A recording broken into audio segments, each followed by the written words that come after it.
Guys, good morning and welcome to SEN Stream this morning. We are back to basics, unfortunately, this morning. The stream software that I usually use is simply not working, and I don't have the administrative rights to change that in the immediate future. So as such, I had to do a bit of panicking this morning to get some software that actually works and to actually get the thing moving and in the right direction. So hopefully we're in the right place now and we can move on. But some of the nice features that I've got won't be on this particular stream this morning, but I will do my best to try and make sure that the quality is decent and that you get the information that you need ahead of next week. So first things first, can someone in the chat just let me know that you can hear me and if it's okay and it sounds decent? And secondly, can you just let me know that the video is actually working well and we can go from there. Now, we do have the chat open this morning. So first things first, we can say good morning to Fran, good morning to Kirsty, and good morning to Gillian. Thank you very much for joining the stream this morning. I think we're a bit thin on the ground because people are a bit busy. particularly the full-time students who have got a lot on in terms of the design study preparation that they need to do ahead of next week. So not to stress, also it is student engagement week, so we're not going to get too bogged down with numbers this morning. But for those that have joined this morning, thank you very much for joining in and signing in. So great to have you all on board. Now, let's head across and start. We're going to kick off with the module updates, as we always do. Then we're going to move on to a little bit about where you need to be actually doing your research project. They're looking at the people in the chat this morning. I'm not sure any of you are doing the research project, so I maybe won't hang about too much on that. I've got a couple of tweets of the week. I've got a paper to share with you. And a little bit of a reminder with regards to the feedback opportunity that you guys have got. So Fran's just come in there and said audio and video are okay. Thank you very much, Fran. It's good to know that people can see and hear me. That's the most important thing. If there is anything strange going on, or anything weird, please just let me know in the chat, because I literally had to get this together in about sort of 5 to 10 minutes this morning so we could get live. Because I didn't realise the software wasn't going to work. And I'm not an adult at the university, which they don't give me permissions to faff about with the settings, which is annoying, to say the least. So, I'm just conscious that my audio might be a little bit loud, so if it is, do let me know. So, let's kick off anyway with the module update. So starting with advanced performance nutrition. Next week we are going to have Dr. Oliver Whittard from King's College London coming to speak to. He's a senior lecturer over there in sport exercise nutrition, and he's going to have a focus on the protein metabolism. So kind of optimized strategies for pre, during, post protein consumption and the impact that has on maximal protein synthesis. So what do we know about these practices? How can we use that information and sort of start to talk about the things about like the dose, the timing, the source, the pattern, the co-ingestion of protein, to see if we can optimize its ingestion strategy for optimal enhancements in muscle protein synthesis, in mitochondrial biogenesis, and making a differentiation between those two things. So it's going to be a really nice talk with Dr. Whittard. We've never had him in the university before. I spent 3 years with Dr. Whittard at the University of Stirling. He was a lecturer there whilst I was a PhD student, so we know each other quite well. And he's recently moved down to the position at King's College London, so it's really great that we can take the opportunity to actually have a chat with him with regards to an area of his expertise. So if you're doing advanced performance nutrition and you're interested in that topic, make sure you get yourselves down there. I'll try and panopto the session as always, because it will be an interesting one. And we can go there, so it would be excellent with that in mind. Now, I've had a couple of questions with regards to the formative assessment and what needs to be done. Like, what needs to be done is exactly what it says in the guidance document. So if you are thinking about, well, how am I going to approach this, read the guidance document, and that will definitely tell you how to approach it and how to get the most out of that formative assessment as well. It is expected that all of you submit something. So there might be a few rooms around, I don't have to do this. You do have to do this in order to get the feedback that you need for your summative assessment later on. So if there's any rumours about that going around, please make sure that you do need to submit the formative piece of assessment in whatever format you can manage. So do bear that in mind. So hopefully everything's going well with this module. If there's anything that needs tidying up, following up, then do let me know and we can try and sort those things out. Now at the moment I still have a gap in the timetable. There's one session that's missing that I'm working pretty hard to try and fill. One of my guest lecturers is not able to attend the session. So I'm looking into options about who we can bring in and do something about that, because it is becoming a little bit urgent. But I'm just being open and honest and just letting you know where we're up to. But I will be trying to fill that gap as soon as is feasible. Let's just take a quick look at the chat in case any questions have come in. Don't know where my cursor is. 1 second. Here we go. Let's have a quick look. Oh, we've got Philippa that's come and joined us as well. Good morning, Philippa. Nice to have you in the chat this morning. Guys, as always, if there's any questions that you want to ask or pose, or there's anything that's sort of sat in that you've been thinking about recently, please put it in the chat, because again, the stream is all for you guys to get yourselves up to date, to find out what's happening next week, but also to ask questions to the teaching team, whether it's me or if I can pass those on to the wider context. Right, let's move it back onto let's move it back onto the module updates. So I think we've got research methods for health sciences 2 next. Indeed do. So In week 7, we're going to have a course-specific session again. So the GPHN students will go with Regina, and the SEN guys will come with me. You guys will be in CLGO1 with me, and the other guys will be in CLGO9. Now we're going to be looking more in depth at the VRE. So look at the virtual research environment is what that is called, or what that stands for. And essentially taking the opportunity to look at how you make an ethics application. So it's going to be important for everyone moving forward, because you will all be submitting an ethics application unless you're doing a literature review, which I don't know if anybody at this particular moment in time is doing a literature review. So I'm going to be walking through in the first half of that session an example of how that looks like, the terminology, but I'm also going to make sure that you guys have got the opportunity to start thinking about your own projects in light of a VRE submission. So it will be very specific to your own individual processes. So even taking the opportunity to start populating that form in the session is kind of like the ideal that we're going to go for on that. So it will be really pragmatic, it will be super helpful for you. You can ask questions with me while I'm there to see if you can try and get a little bit of advice as to the wording and such like. And I'll put an example of a comprehensive ethics application that was submitted by me and an undergraduate student, so that you've got a little bit of an idea as to how to approach that particular project moving forward. Now, a quick reminder from Teddy here that your design study report is due on week 7 on the 4th of March at 1 p.m. So just ensure that you submit your work via Turnitin and you get the you will get the work submitted in time. It can't be conducted anonymously because your work is going to be marked by your supervisor. Because your supervisor will be in the best position to be able to determine the suitability of the project. So it doesn't make sense for this particular assessment to be anonymised, because the chances that the person who's marking the work will be able to guess, and then therefore it's a bit of a waste of time. So if you've got any issues, concerns, queries, advice that you need, then your supervisor will be the first person that you need to make contact with, because they're the person who's going to be supporting you through the whole project. So do bear that in mind and make use of it. You know, that's what your supervisor is there for. So therefore you should really be approaching them and getting the most out of them where possible. The only thing I would say on that front is just to make sure that you give them a sufficient amount of time in order to actually act upon the request that you're making. It's not a good practice to ask your supervisor to do something that day or the day after, because guess what, we've got some stuff to do as well. So working with your supervisor, being proactive, giving them sufficient amount of time to do stuff is always really good, helpful advice on that front. So let's move it on. I'll keep a close eye on the chat. Let me just have a quick look here.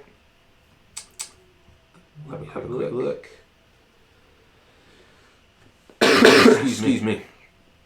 Yeah. Okay. Philip is sorry. There's a bit of an echo now. I'm not sure if it's on my end. Extremely echoed audio for me.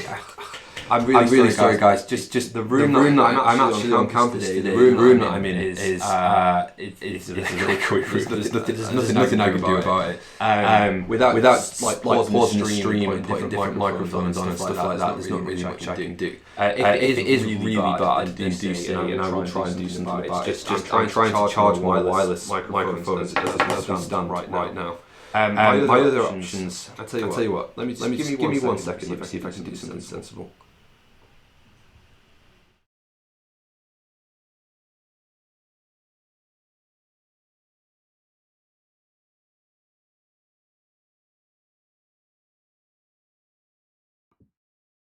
Okay, guys, do let me know if this is any better. I've started to use... We are hearing everything twice. That is curious. Okay, I've changed my microphone, so let me know if this is any better, if it's too loud or whatever, and we can go from there.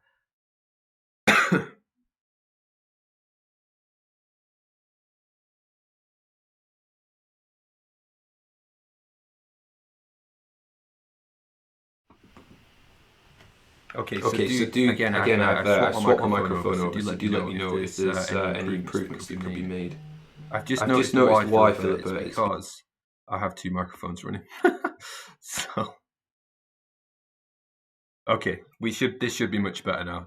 My apologies, folks. Let's see. Yeah, perfect, good stuff. Sorry, guys, I'm really sorry. I didn't realise. That's why it's important to tell me if it's not working, because I don't know. I can't watch the stream and run the stream. We're on the right page now. Excellent, good stuff. Let's move it on. Okay, assessment of health and fitness. Jane has sent me some updates here. So on Thursday, you'll be doing your dummy runs in preparation for your fitness testing session with your clients in the following week. I believe Liza is one of your clients, if that is your group. So that should be interesting and exciting, to say the least.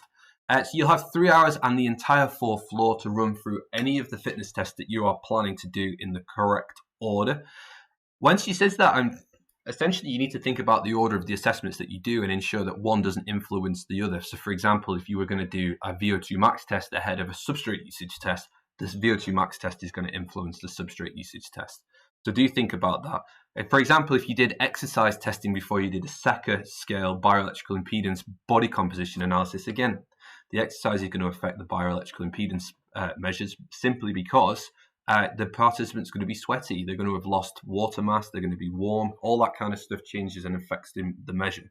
So do you have a real think about in your groups about what order you would actually undertake your assessments in, which is a really important factor to consider.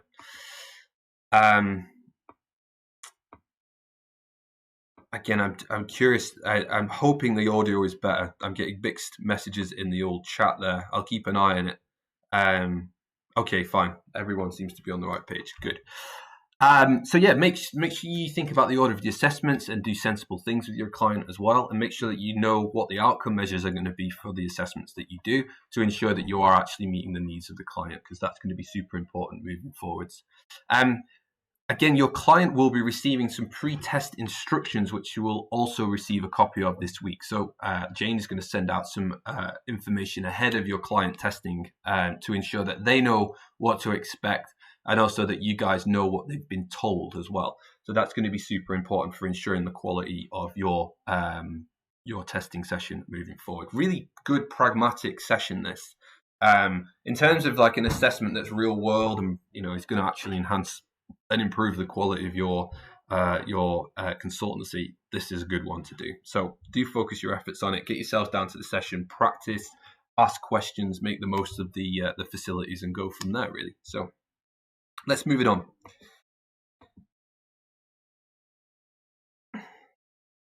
Okay, nutritional assessment for those who are sitting nutritional assessment this time. So Claire is going to be working through an in-depth case study with you guys. So showing how different nutritional assessment methods, so kind of working out with just looking at diet diaries, but also like finger prick blood sampling, clinical chemistry measures, blood and urine, new technologies such as continuous glucose monitors for like a diabetic individual, diet and exercise diaries, and therefore how can all of these things come together to actually inform a given practice? So a real focus of this session is kind of highlighting where an interpretation of results needs to be carefully considered. So looking at multiple variables all coming in at once and seeing how you can actually use that information in a really pragmatic way. It's very rare that you get this level of detail from a client, but at the same time, when you do get it, you do need to think about how exactly you're going to actually analyze and assess that data set.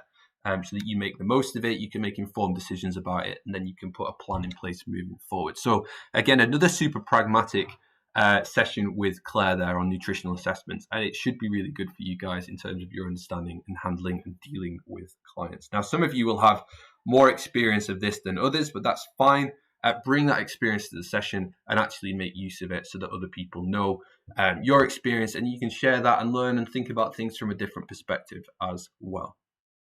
So I'm just checking the chat just to make sure everybody is okay and fine. Again, thank you for letting me know about the sound. But if you do have any questions about the course, any of the modules, any further clarification points on assessments, if you're not sure about something, again, just ask and I'll do my best to try and give you a little bit of insight and improve that moving forwards. Okay, let's move it on to, I think we've covered all the modules there, which is good news. Excellent. Yeah. Well, I'm fairly confident that out of Philippa, Gillian, Fran, and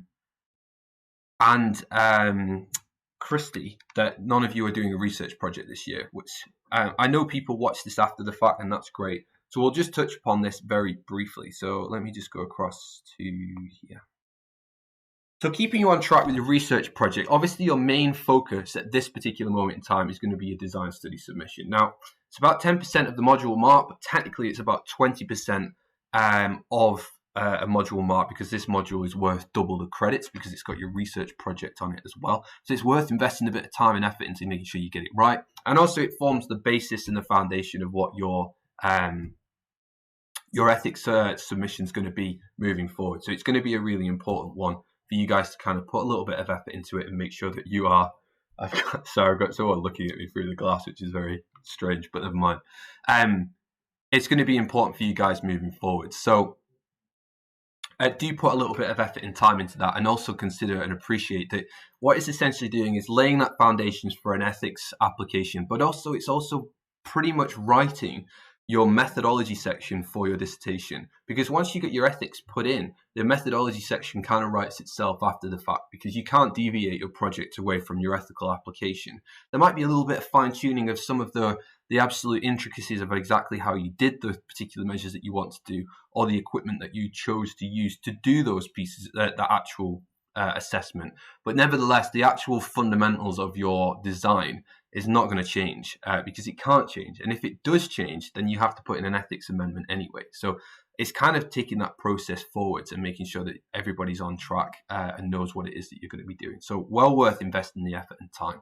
Now, again, for those that are doing the research project, if you come across the Research Methods for Health Sciences 2 session next week, on Wednesday, then I'll be running through about how you can actually use that design study submission to inform and help put together a more comprehensive VRE submission moving forward. So that should be excellent. Let's head across to the chat and just have a little look. So no further questions coming in, which is absolutely fine. But I will keep an eye on it moving forward so that we know we're all on the same page. Okay, cool. Now, I believe we're on to a tweet of the week. Excellent. So let's get a browser open. Let's get some things. So I've got two things to share with you today. One is a tweet, and one is a paper that I came across, which may be of interest to you folks. So let's head across there now.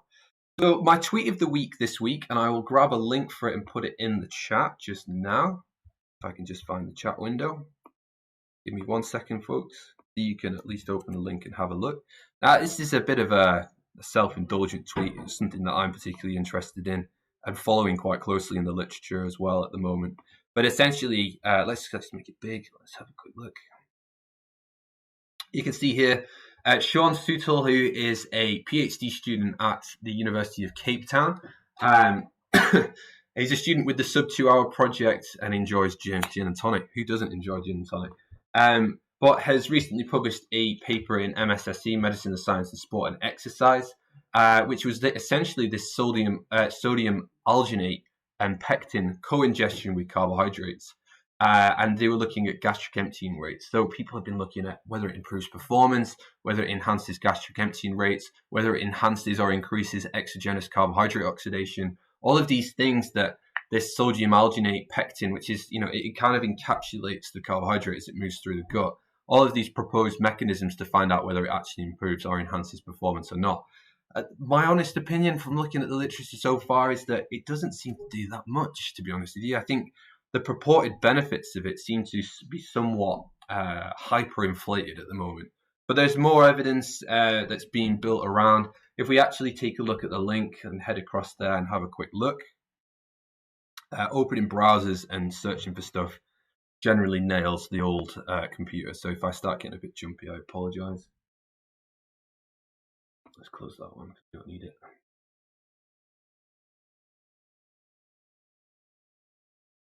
Okay, this might take a little while, so let's just leave it for the time being. But essentially, take a look, have a look at the paper. Again, Stuart Galloway is my old PhD supervisor, which is why I came across this pretty quickly. So yeah, take a look, get involved. Now, another paper of interest that I think is worth sharing with you guys is that there was recently a new review that came out on vitamin D in athletes and their performance. Now, this aligns quite nicely with some of the stuff that we've been doing in advanced performance nutrition, particularly around vegetarian athletes and such like. So let's have a little look. I will post a link to you guys in just a second. 1 second. But it's always good to find these kind of key update papers. So that you can stay informed. So we're currently experiencing a vitamin D deficiency pandemic, using some current terminology there is what I would say across the world. I'm not sure you can call this a pandemic, to be honest with you, but there we are. Athletes have the same predisposition to low vitamin D, the majority concentrations being below 20 nanograms per milliliter in a wide range of sports, especially in winter months and in northern hemisphere countries.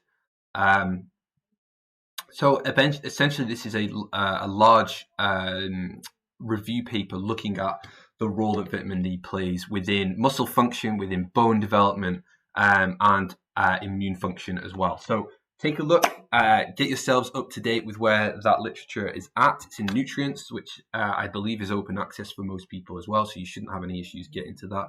And go and take a look, get yourselves informed. I'm going to be reading this one because vitamin D seems to crop up everywhere at the moment. So it's a nice opportunity to kind of go, in February 2020, what do we know? And then we can kind of all go from there. So good stuff.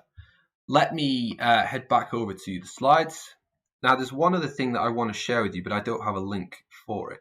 Yeah, so before we head to the chat, recently on the Blackboard site, I invited you all to undertake the mid-semester feedback form. So if I can possibly try and convince my computer to actually get there, that would be really cool.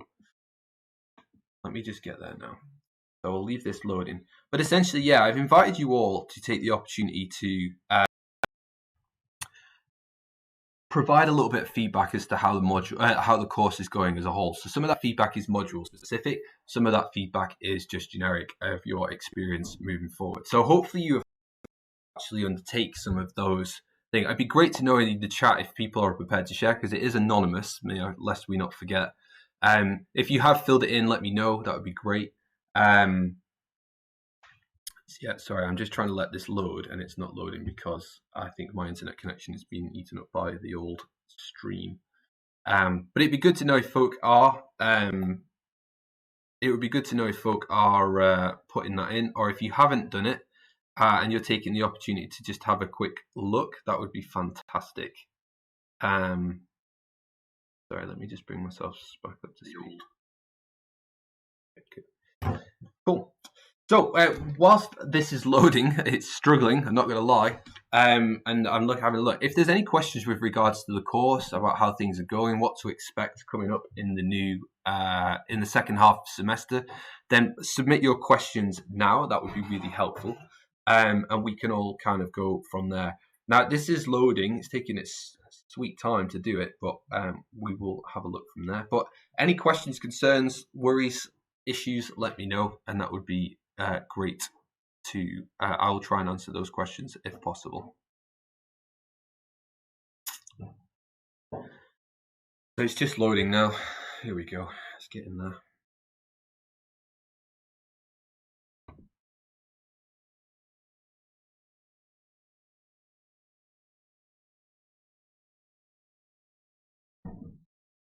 So no questions coming in the chat. I have a question for you guys, actually. Obviously, the course is accredited by the Association for Nutrition and for the BDA SENA register as well, BDA SENA, Sport Exercise Nutrition Register. I'd be curious to know if you guys have considered whether you, okay, got some questions coming. I'd be curious to know whether you guys have considered the registration opportunities and whether you want to know more about those opportunities moving forward, particularly for BDA SENA, which is free for registrations on this course for the first year, and also for the AFN, which you're accredited to become an associate member of the AFN as a result of successfully completing all of the taught and research elements of the project. I see some questions coming in here. Fran, what's the IOC diploma in sports nutrition, and is there a reverse conversion from MSc to diploma to skip some diploma? Okay, so a diploma is a lesser qualification than an MSc. So what typically happens is if you do the IOC, so the International Olympic Committee's diploma in sports nutrition, that there are some universities, and I believe we are actually one of them, but we've never had a student go through this particular route, whereby you can upgrade your diploma to an MSc qualification by undertaking a research project with a suitable supervisor. So students who have done the IOC diploma could approach Westminster, for example, and ask to do a research project alongside the other MSc students, which would top up their diploma to an MSc. So the idea of a backwards conversion from a diploma to an MSc, you would actually be downgrading your qualification in doing that. If you wanted to go back, if you wanted to go back and do the diploma, you're essentially be doing an additional qualification, but it would be to a lesser standard. So technically, you could do a diploma at Westminster. So you could do a postgraduate certificate of education. You can do a diploma, and then you can do an MSc, and of which you can do all variations of that. So hopefully that provides a little bit of clarity on that front. What is to expect in next semester? So that, I mean, so for Christy's question, I'm assuming you're asking with regards to semester 1 of the second year of your MSc.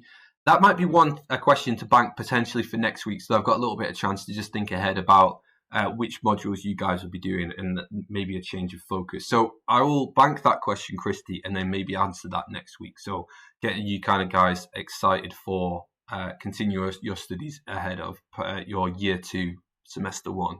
Because I don't have that information off the top of my head. I'm really sorry. Franz asked, so hopefully I've asked that question, is it worth adding diploma to our belt? I personally would say no, because you have an MSc in sport and exercise nutrition. There are other qualifications and professional bodies that you might want to affiliate with, which would be additionally beneficial, and we'll talk about that. So yes, I'm interested in the accreditation. And Christy, what's the process for AFN? Definitely in re-accreditation and the relative standing in industry. Also ISSN. Okay, I'm just asking because it's something that's at the forefront of my mind at the moment as well, particularly from the AFN and the SENA perspectives. And promoting the benefits of these professional certifying bodies is something that we don't do enough of. And therefore, maybe we could do a special edition for SEN Stream in the coming weeks, which allows you to get a little bit more information with regards to the different professional bodies and what they mean. And particularly thinking about how you go about that accreditation process in light of completing your degree and the process that happens on the Westminster end and the process that you would then need to go through as an individual for AFN and for SENA, and maybe looking at maybe the differentiation between the two bodies and what it actually means moving forward. So I don't have that information immediately to hand, and I'd like to put something together which is a bit more meaningful rather than me just kind of going try this part of the web page and then I think it's this one, but I'm not sure. So give me a bit of time to put that together. We can look through those accreditation processes, what you need to do in light of the fact that you've completed the course here, and then we can kind of go from there. So IOC, crystal clear, that's excellent. There was a mention there of the ISSN, so the International Society for Sports Nutrition. Now they have a diploma as well. So you have the IOC diploma, you have the ISSN diploma, which is run by the Guru Performance lot, so Lauren Bannock and that kind of crew. Again, a diploma is not the same level of qualification as MSc, just to make that absolutely sort of crystal clear. So don't think that you're missing out in some way. You're not. You have a more advanced and more recognised qualification in that. With regards to the ISSN, they also have the CISSN, which is a certified nutrition. I can't remember what it stands for now, and this browser is not working right. But the CISSN is an additional qualification or an additional assessment that you can do, which aligns you more closely to the ISSN's kind of position stands and like basic sports nutrition knowledge. So this is I think it's a 200 multiple choice questionnaire or question based assessment that you would do. We're an ISSN recognized site. What that means is that we get a group discount for people undertaking the CISSN exam. So we typically, and Jane organizes this to be run each year. So the more people that actually undertake the assessment, the cheaper it is for each of you to undertake the assessment in the first place. Like I say, it's a multiple choice questionnaire. We typically run it in the summer so that you've got a little bit of time to align yourselves more closely with the position statements of the ISSN. Of which they have a number of them, so that you're adequately prepared for undertaking that. Now, the pass rate, I believe, is 70%. It's either 70 or 80, but I'm fairly confident it's 70%. If you score higher than 70% on the multiple choice questionnaire assessment, then you become a CISSN accredited individual, which means that you get the post-nominal recognition of CISSN, so you can have your undergraduate degree, so BSc or BA, then your MSc, and then your CISSN and it aligns you with that professional certifying body, that you have a minimum standard of knowledge which permits you to have that title on your thing. So that's something we offer every year. Again, is it worth doing? It adds another layer of credibility to your practice, because it demonstrates to individuals who recognise the ISSN that you're qualified to a minimum given standard, which is why all of these accrediting bodies exist. So both SENA and AFN, essentially what it's doing is certifying you that you have a minimum standard of knowledge, and that minimum standard of knowledge is actually pretty high. So your average Joe who hasn't got any nutrition qualifications would not be able to achieve those types of accreditations because they don't have the knowledge there.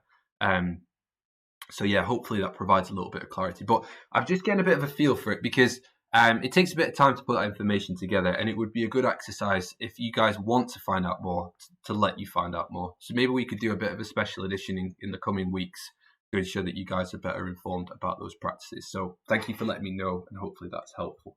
Now, thankfully the screen has loaded, though it hasn't actually got me to the module site that I want.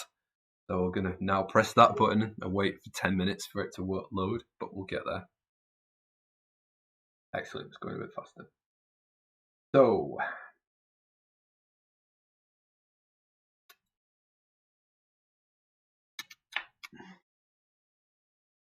while I'm waiting for that, Christy's just come in. What's the public knowledge of these on these certifications? Good question. I mean, we're tippy-toeing into this kind of breakdown of the professional body accreditations. I would say that in the general population, the AFN is the most recognised certified professional body. They host the UK voluntary register of nutritionists, which is what you're essentially trying to get yourselves aligned to with your qualifications and experience from that point onwards. And as such, you would be mindful, and part of the remit of being part of the UK voluntary nutrition register is the fact that you promote the register itself, that you're increasing public awareness of the fact that not everyone is recognised as a nutritionist, but those that are would typically be aligned with the AFN. A slight differentiation there would be that the BDA, British Dietetic Association, has the Sport and Exercise Nutrition Register, which sits as a sub-body underneath the BDA's kind of umbrella. Doesn't make you a dietitian if you're a BDA SENA registered, just to be absolutely crystal clear on that. But again, you have to demonstrate that you've either been on a certified course, you have a level of experience, or that you're an academic. They have this academic associate membership whereby you're contributing knowledge and information and good practice within the academic environment. The difference being is that all of the professional kind of governmental funded bodies, so like the English Institute of Sport, the Welsh Institute, and the Scottish Institute of Sport, will only take on a nutritionist who is registered with the SENA register.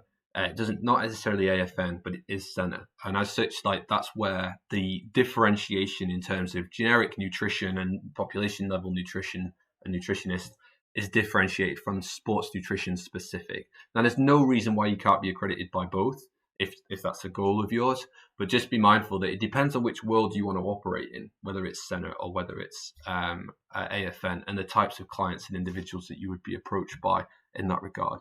But again, let's break that down more specifically when we get the opportunity to do a bit more of a focus session on it. So I'm desperately trying to get my what's it on. So let me get that open now. It's just loading in the background. So I'll do that. It seems like there's a lot of appetite there, and there is lots of questions that are coming out of the back of it. So let me take the opportunity to do that, and we'll go from there. Now, on the Blackboard sites, irrespective of whether it's full-time or part-time, because the full-time and part-time Blackboard sites are identical, because I make sure that they are, you can see here I've given this mid-semester feedback opportunity here. We did this in semester 1 using the same form. I just replicated it. There's a link here that you can click, and if you click on the link, it takes you to this form that is just loading in the background here, and it will give the opportunity for you to anonymously submit some feedback with regards to the course itself. Now, I fully recognise that it would be possible to somewhat reduce the pool of individuals. So if you're a part-time year 2 student, there's only 3 of you, so or 4 technically, but there's only 4 of you, so that really kind of potentially removes that anonymization. So you can prefer not to say it as well if you want to. Then there's just a bit of generic stuff about exactly what you're thinking about the course. I'm just going to go on the editable version of this so that I can show you the rest of the form without filling it in. I also get to see how many responses there's been as well, which will be fairly telling. So yeah, we can see here, and then module specific feedback. Oh, I've not updated these. I desperately need to do that. I will go ahead and do that right after this before people put stuff in. I'm really sorry about that. I didn't realize that mistake. And I suspect that's why people haven't put any responses in. Let me deal with that. That is completely my mistake. That's my error. But then we've got some more course level stuff. So what's good about the course? What doesn't work? How can we improve it? And if you could improve one thing, what would it be? And then any final thoughts from there. My apologies. I'm glad no one's responded actually, but I will definitely let people know about that moving forwards. But it's really important that you give us the opportunity to find out how you think things are going and how we can improve things moving forwards. So let me just get the chat back open. The second that this stream finishes, I'm going to update those modules. So don't go ahead and feel it's finishing that just yet. And then we'll go from there. My apologies, guys. It's fairly embarrassing, to be honest with you, but we'll get that fixed. If there's any other questions, let me know. And then we can kind of go from there. Whilst I'm waiting for any questions to come in, I'm going to update those modules right now because that is a bit of an error. So let me just get that done now. Any questions? Post them and I will address them as soon as I possibly can, and we'll go from there. I will mute my microphone whilst I'm doing this because otherwise you're all going to be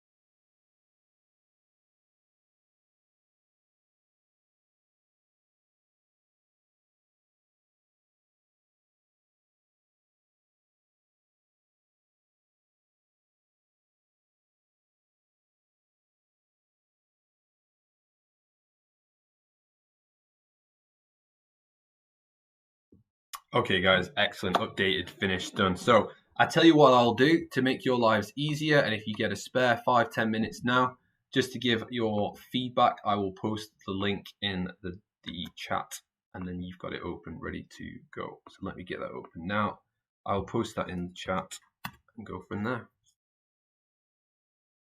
Excellent. Cool. Okay, good stuff, guys. Well, a sort of 40-minute stream today, but that's absolutely grand. If there are any questions, please do ask them immediately because I'm going to start wrapping up the stream. So do take the opportunity to have a look at that vitamin D. Do take the opportunity to have a look at that vitamin D paper. Have a look at the new paper that's come out on the sodium alginate and gastric emptying. Take the opportunity to have a look ahead of... So there's a reading list on the Advanced Performance Nutrition website. Take a look at that. Think about your formative assessment so that you get a little bit of feedback ahead of your summative submission. So that's going to be super helpful in terms of you aligning your aspirations for that particular assessment and getting it done. Thank you so much as well to the people who've actually already submitted their client consultation videos. That's amazing work. Really good job. And it just means that everybody can keep moving forwards. Assessment of health and fitness, you've got a real good opportunity to practice some of the assessments that you're going to be doing with your clients. Nutritional assessment, a real pragmatic look at some case study data and seeing how you can kind of use that. For research methods for health sciences 2, you're with me, and we're going to look for a VRE submission, and then also thinking about how you can maintain momentum in your research, thinking about where you're going to recruit clients from. How can you ensure that all of the resources for your trial are there, ready to go, and looking at some examples of that. How can you ensure that the data is protected? The most efficient way of collecting data, and whether you can create like a bit of a database to ensure that your data is safe and that you can you don't have to input loads of data at the end of your trial. how you can set up assessment forms to pre-analyze your data, so when you actually input the data, it's already analyzed it for you so that you don't actually have to look at that. How can you check your data for any anomalies, any missed or data entry errors, things like that. So we're definitely going to be touching on some really pragmatic and useful things moving forward on that front. Dahlia, hi Mike, could you please post a sample of the critical analysis work for the APN? I'm not going to do that, Dahlia, simply because the whole point of the formative assessment is for you to have a go. If I was to post an example of a previously submitted piece of formative assessment, it doesn't really make sense, because that's somebody else's interpretation of how they thought that the assessment was going to go. And therefore, it doesn't necessarily mean that it was right or wrong. It just means it was their interpretation. So the whole point of the formative assessment is there's no credit weighting to it. It doesn't impact your module mark in any way, shape or form. But it's a really good opportunity for you to kind of reflect on, well, what was your interpretation of the formative assessment? And then what did you go ahead and do? Because then I can give you feedback on that, and then you can enact that feedback ahead of your summative assessment, which is where it does matter. So in that regard, it doesn't really make sense to have an example of the formative submission. So I'm not going to put that up. But what I will do is put up an example, and this, in fact, thank you for reminding me, because I do need to do this, is to put up an example of the summative assessment. So someone's client video, the client log and all that kind of stuff that they submitted, so that you guys can align yourselves with what was a good piece of work, what was a good example of a piece of work, so that you can then start to think about how you might approach the assessment, the summative assessment. But I'm not going to do that for the formative assessment, because it just doesn't make sense to do that at this stage. So don't stress out about it, is what I would say, Dahlia. Have a good go at your interpretation of what's expected, and then I'll take the opportunity to give you feedback on that, to make sure that you have aligned what you've done with what's expected moving forward. So hopefully that helps keep everybody on track moving forward with that. But thank you for your question. It's all good. And apologies for not getting back to you on the email on that front. But yeah, I'm not going to put an example of the formative on this occasion, because it doesn't make sense to do so. So excellent. Well, if there's any more questions, please ask. And then we can kind of get off the ball from there. So I think the example that I'm going to give up is probably Chloe's example, because she did a really nice job of recording the client consultation, and did a great job on the write-up as well. So you can take a look at what she... in fact, I'm trying to think, because, yeah, I'll have to put up the partnership, because... they obviously swapped over, as you guys will be doing as well. So it wouldn't make sense to not have a pairing. So yeah, I'll do the pairing, and then you can kind of go from there, really. I think that's fair. I'm happy to be told otherwise on the feedback form, which I've just updated. So cool. Right. Okay. I am going to call it a day on the stream. So my apologies for the basic nature of the stream today. I know the production quality has gone downhill this week, but again, I couldn't do anything about the software. Apologies about the echo, or you had two different microphones working at once, so hopefully that's been sorted out for future. I mean, if they just gave me the studio that I was using back, that would be really useful, because it means that I don't have to set up the studio every single time I want to do a stream. But that's a me problem, not a you problem. I hope you guys have had a productive student engagement week, and that you're looking forward to a quieter weekend, whatever that looks like for you. And then, yeah, we can all go from there. My youngest son slept from 7 o'clock till 6 o'clock last night for the first time. So that's why I'm a little bit more upbeat than I probably would be normally. So there we are. So thank you to Felix for sleeping. Here's for praying that he does it again tonight. So there we are. Okay, guys, thank you very much for watching. Hopefully that was useful. I will definitely plan a more specific session on the professional body accreditations moving forward, what that means, how you can do it, and being a bit more pragmatic about what that looks like for you guys moving forward. So thank you very much for listening this morning. Have a great weekend, and I look forward to seeing you all next week in the various different sessions. All right. Thank you very much for listening. Take it easy. Goodbye.